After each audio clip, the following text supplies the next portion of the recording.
Hello students, তোমাদের সবাইকে আমাদের চ্যানেলে ওয়েলকাম জানাই। আজকে আমরা পারোল টার্গেট মাধ্যমিক 2025 এই বই থেকে দেখো সেকেন্ড সামেটিভ পরীক্ষার জন্য লাইফ সায়েন্সে যেটা প্রথম সেট দেওয়া হয়েছে Bankura mission girls high school HS, এই স্কুলের সমস্ত 1 মার্কসের কোশ্চেনের আনসার গুলো পরপর দেখে নেব। দেখো এই স্কুলের আমাদের একের দাগে যেটা প্রথম এমসিকিউ দেওয়া হয়েছে, সেক্স ক্রোমোজোম বাহিত বংশগত রোগ নয় কোনটি? দেখো অ্যানিমিয়া, স্কারভি, থ্যালাসেমিয়া কোনোটাই কিন্তু সেক্স ক্রোমোজোম বা অ্যালোজোম ঘটিত রোগ নয়, তার মানে সবকটি হবে এক্ষেত্রে রাইট আনসার। এরপরে নেক্সট, যে বক্তব্যটি ফিনোটাইপের ক্ষেত্রে প্রযোজ্য নয়, প্রশ্নগুলো ঠিক মতো ভাবে পড়বে, না হলে কিন্তু অনেক ক্ষেত্রে যেমন দেখো এখানে প্রযোজ্য নয় বলেছে, তাই না? তাহলে প্রযোজ্য এটা যদি ভাবো তাহলে কিন্তু আনসারটা অনেকটাই ভুল হয়ে যাবে। প্রযোজ্য নয়, দেখো এটি জীবের বাহ্যিক বৈশিষ্ট্য মানে বাহ্যিক প্রকাশিত বৈশিষ্ট্য, এটা ফিনোটাইপ, এটা ঠিক দেওয়া হয়েছে। এটি জিনোটাইপ দ্বারা নিয়ন্ত্রিত হয়, ফিনোটাইপ অবশ্যই জিনোটাইপ দ্বারা নির্ধারিত হয় বা নিয়ন্ত্রিত হয়, এটাও ঠিক দেওয়া হয়েছে। তাহলে এ এবং বি উভয় বক্তব্যই সঠিক রয়েছে। এখানে বলেছে কোনটি প্রযোজ্য নয়, দেখো অপশন ঘ বলেছে যে জিনোটাইপ এটির উপর নির্ভর করে। জিনোটাইপ কোনোভাবে ফিনোটাইপের উপর নির্ভর করে না, কিন্তু ফিনোটাইপটা মনে রাখবে জিনোটাইপের উপর নির্ভর করে। তাহলে প্রযোজ্য নয় হচ্ছে অপশন ঘ। 3টি কন্যা আছে এমন ব্যক্তির চতুর্থ কন্যা সন্তান হওয়ার সম্ভাবনা কত? 3টে হোক 4টে হোক, যে কোনো নাম্বার হতে পারে, তাই না? 10 নম্বর হতে পারে, প্রথম সন্তান হতে পারে, যে কোনো সন্তানের ক্ষেত্রেই সব সময় চেকার বোর্ডে তোমরা দেখেছো যে 2টি পুত্র সন্তান এবং 2টি কন্যা সন্তান হয়, মানে পুত্র সন্তান হওয়ার চান্সও রয়েছে 50%, কন্যা সন্তান হওয়ার চান্সেসটাও সবসময় 50% করে হবে। যতবার নতুন সন্তান ততবারই কিন্তু চেকার বোর্ডের মাধ্যমে সলভ করে দেখতে হবে, এবং প্রত্যেকবারই 50% করে পুত্র হোক বা সেটা কন্যা হোক, দুটোরই চান্স 50% করে হবে। কেমন? শুধুমাত্র এখানে যে 3টে কন্যা বা 4টে কন্যা যাই হোক যেটা দেওয়া হয়, এটা জাস্ট কনফিউজ করার জন্য তোমাদের দিয়েছে, এটা কোনো ফ্যাক্টর নয়, সবসময় আনসার 50%ই হবে। এরপরে অযৌন জনন এবং যৌন জননের মধ্যে নিচের পার্থক্যগুলো বিবেচনা করতে হবে এবং সঠিক উত্তরটি নির্ণয় করতে হবে। আমরা এখানে দেখতে পাচ্ছি প্রথমে দিয়েছে যে অযৌন জনন দুটি বিপরীত লিঙ্গের জীব থেকে অপত্য জন্মায়, এটা যৌন জননের ক্ষেত্রে প্রযোজ্য। আর এটি একটি জীব থেকে সরাসরি অপত্য জন্মায়, এটা অযৌন জননের কথা বলেছে, তাহলে এটা ঘুরিয়ে দিয়েছে। পুংগ্যামেট স্ত্রী গ্যামেটের মধ্যে নিষেকের ফলে অপত্য সৃষ্টি হয়, এটা অযৌন জনন নয়, এটা হচ্ছে যৌন জনন। আর রেণু অঙ্কুরিত ও বৃদ্ধিপ্রাপ্ত হলে নতুন অপত্য জন্মায়, এটা যৌন জননের বৈশিষ্ট্য নয়, এটা হচ্ছে অযৌন জননের বৈশিষ্ট্য। তাহলে প্রথম দুটো ভুল দেওয়া হয়েছে। নেক্সট, মাইটোসিস বা মিওসিস পদ্ধতিতে রেণু উৎপন্ন হয়, এটা ঠিক দেওয়া হয়েছে। মিওসিস পদ্ধতিতে গ্যামেট উৎপন্ন হয় যৌন জননের ক্ষেত্রে, পুংগ্যামেট স্ত্রী গ্যামেট এগুলো মিওসিস পদ্ধতিতে তৈরি হয়। এক্ষেত্রে অপত্য জীব জনিত্র জীবের ন্যায় জিনগত বৈশিষ্ট্যের অধিকারী হয়, এবং এক্ষেত্রে জীবের ন্যায় অবিকল একই রকম হয় না। তাহলে 3 নাম্বার 4 নাম্বার ঠিক, অপশন ঘ হবে রাইট আনসার। বিবর্তনের একক, এক্ষেত্রে বিবর্তনের একক হচ্ছে জনসংখ্যা। নেক্সট, দীর্ঘ সুপ্ত দশা আছে এমন বীজযুক্ত উদ্ভিদের কম সময়ে বংশবিস্তার করতে তুমি নিচের কোন পদ্ধতির সাহায্য নেবে? আনসার হচ্ছে অনুবিস্তরণ পদ্ধতি, বা যেটাকে আমরা কি বলি মাইক্রো প্রপাগেশন।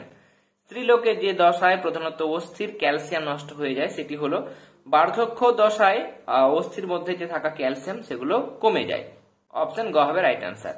পায়রার বায়ুথলির অভিযোজনগত গুরুত্ব নয় বলেছে। পায়রার যেটা বায়ুথলি সেটা অনেক কাজ করে, প্লবতাটাকে বাড়িয়ে দেয়, তাই না? প্লবতাটাকে বাড়িয়ে দেয়।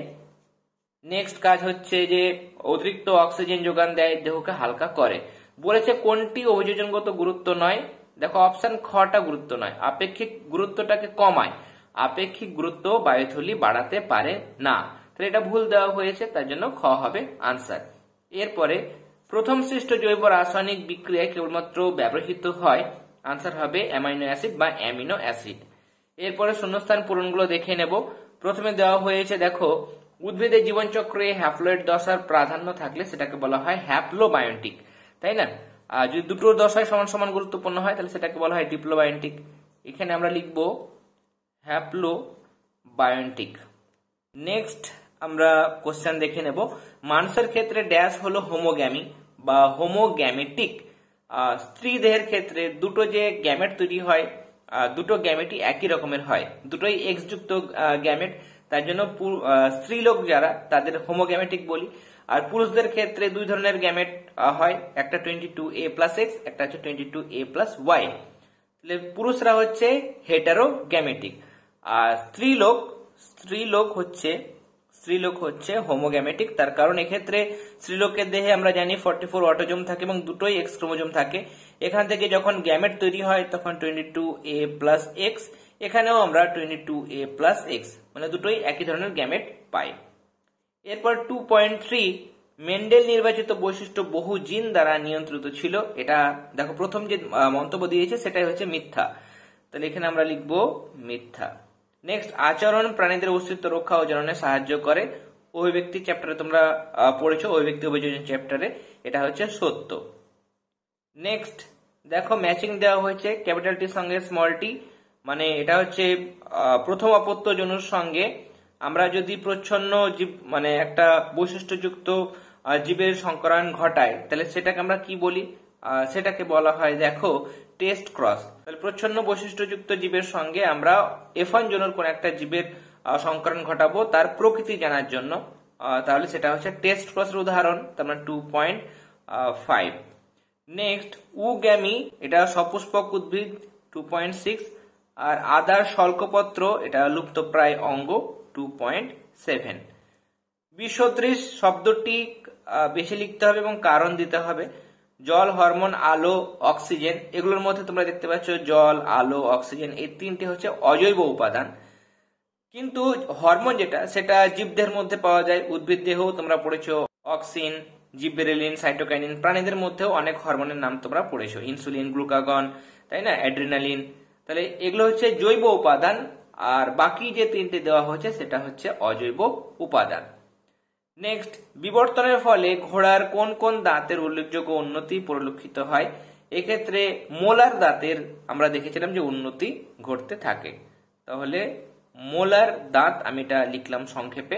তোমরা লিখবে যে বিবর্তনের ফলে ঘোড়ার মোলার দাঁতের উল্লেখযোগ্য উন্নতি পরিলক্ষিত হয়। তাহলে আজকে আমরা পারোল টার্গেট থেকে সেকেন্ড সামেটিভ পরীক্ষার জন্য লাইফ সায়েন্সের প্রথম যেটা সেট দেওয়া ছিল Bankura mission girls high school HS, এই স্কুলের প্রশ্নপত্র থেকে সমস্ত 1 মার্কসের কোশ্চেন আনসার গুলো দেখে নিলাম। আশা করি আজকে ক্লাসটি তোমাদের ভালো লেগেছে, তাহলে অবশ্যই ক্লাসটিতে লাইক দেবে।